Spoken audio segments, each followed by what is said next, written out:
What's up, YouTube? Keeping it a Benji, and I'm getting back with y'all. Now we got Cassidy sitting up there at the Art of Dialogue, and he's speaking on Lil Wayne. So let's dive in on that clip, and y'all let me know how y'all feel about it in the comments, and I'm gonna let y'all know how I feel about it during my take. Shout out to the Dice Crew. Let's rock. You made a comment saying that you inspired Lil Wayne. What makes you feel like that? Nah, I'm not. I inspired them partially. Like when I came out with this style that I had, punching, not just Wayne, everybody that was out rapping at that time, I inspired everybody. Like I changed hip hop. But for me, nobody wasn't piecing up that amount of syllables, and nobody wasn't using that much figurative language. You never heard nobody punching line after line after line. While you thinking of one punch, I'm already saying one or two more. When you catch one more, it's like I done already said 3, 4 more. So you gotta rewind it, keep listening back to fully understand everything somebody's saying. It wasn't no form of that, but for me, the closest thing to that was cannabis. I talked to him the other day. You know what I mean? Cannabis was doing a lot of that, but he was doing it in a different way. You know what I'm saying? More, you had to be smart to really understand what cannabis was doing, the vocabulary that he was using and the style that he was putting it in. It was more difficult for a dumb person to understand cannabis. But how I did it, when I punch and when I be creative, I do it in a street way with regular slang that everybody use. So even if I do use a big word you don't understand, the way I put it, it make you probably be able to figure out what the word mean. So that was like the difference. And that's what took it to the next level. And nobody was doing that before me. And if you listen to even people that was out before me, and you listen to how they rap before I came out, and then listen to how they rap after I came out, they all made adjustments. It was required. You had to do that if you wanted to still be considered lyrical. You had to start punching and saying some more creative stuff, not just rhyming words. All of the people that was doing that before me, I got relationships with, or like Big L, he passed away, but he got that from Lil Finesse. Lil Finesse was the first person piecing up them syllables and, you know what I mean, punching, you know what I mean?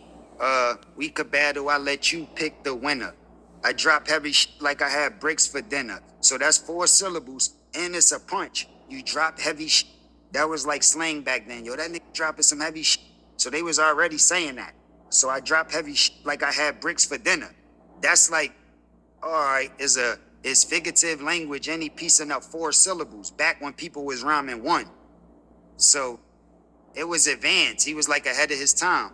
But he used to do that every once in a while. Not saying he couldn't do it more, but people wasn't even ready for what he was doing when he was doing that. So it was more scattered out. Like he would maybe do one of them type of lines, maybe once or twice a verse. Not every single line, like just punching your head off like that. I was the first one that came and was doing it like that.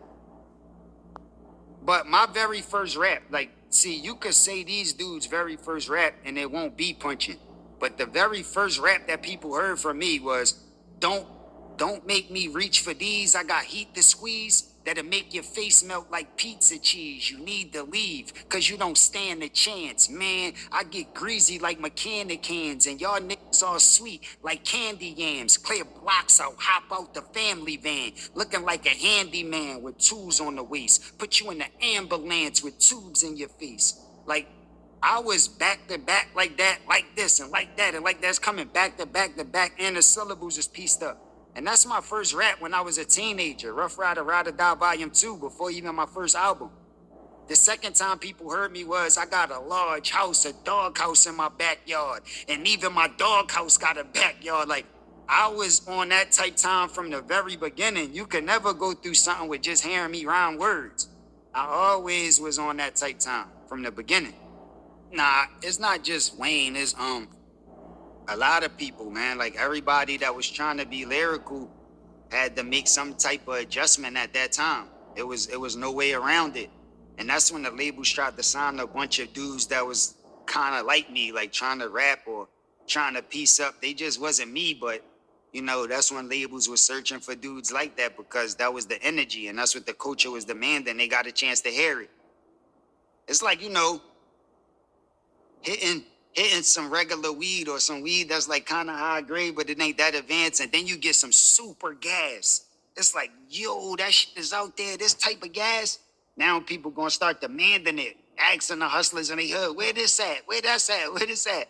And it's gonna be only a matter of time before people start bringing it to the table because the streets demanding it. But before they taste the gas, they comfortable with whatever weed they was smoking.